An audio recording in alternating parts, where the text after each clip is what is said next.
Welcome to Therapy Tips with me, ChadGOrthoOT. And Kinsley. We hope you enjoy the video. If you're having back pain, and especially if you're having ridiculous symptoms that are radiating down your legs, this is a great series of progression techniques that you can do at home. And so what Kinsley's going to do is she's starting off just lying on her stomach. She kind of has her arms under her chest like this. Just practice on lying there. Maybe she starts with a few minutes, working up to maybe 5 minutes, upwards to 10 minutes, just to try to stay in this position. And then the next progression from this is she's going to push up on her forearms like this and hold that position. So she's going to work on trying to hold this position for an amount of time. She may even go into repetitions with this, going back down flat and then coming back on her elbows or her forearms and come into that position for several sets of maybe 10 to 15 repetitions. Then the next step from this is going to be she's going to push up on her hands, really increasing that lumbar lordosis, that curve in the low back, and looks up at the same time. She can hold this statically, or she can go again for repetitions, repeating this somewhere between maybe 10, 15 repetitions for several sets, several times a day. Then let's take this up another step farther. So she's going to go back down on her stomach. She's going to do both arms out in front like this, both legs straight. She's going to lift her left leg and her right arm at the same time. And then vice versa. She's going to lift the left arm and the right leg, and just alternating this for repetitions.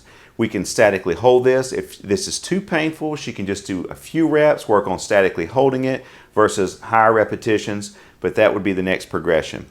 Then we're going to go into what's called Supermans. So this is going to be both arms and both legs at the same time, really increasing that curve right there. And so again, she would do this, somewhere between maybe 10 to 15 repetitions. If she can't do as many repetitions, she would do less repetitions, and I might just have her more statically hold that, instead of doing higher repetitions.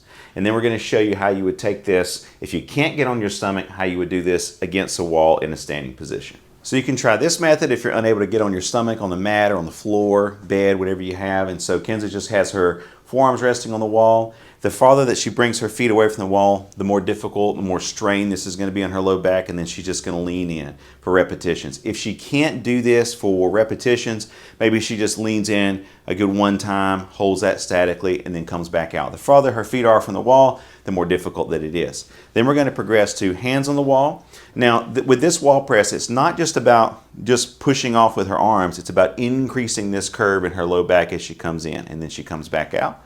Just like that. And she would repeat that for repetitions. If she can't do repetitions, she would just statically hold this. And then we're going to show you if she wants to take this a little bit farther. She's going to take a towel, put this on the wall like that, find a nice spot on the wall that's available, and then slides up the wall. Now, if you have shoulder problems, you're probably going to want to avoid this because this could irritate some shoulder issues if you have those going on. And she's just coming in, just increasing that lumbar curve. So that's an option there. Now, for homework for someone, what we would do is we're going to have her put her hands on her side, right? Feet nice and comfortable, and she's going to lean back and look up if she can. She would work towards going as far back as she can. This may take some time to, to progress to get farther and farther, but she's going to do those at home. That would be her homework that I would have her do, maybe 5 or 10 repetitions every hour. We hope these techniques help, guys. They explain a little bit of how you can treat your low back, especially if you're having radiating symptoms down your legs. Thanks for watching. We hope you enjoyed the video. Please make sure that you like and subscribe so you can stay up to date on all of our current content. Thanks so much.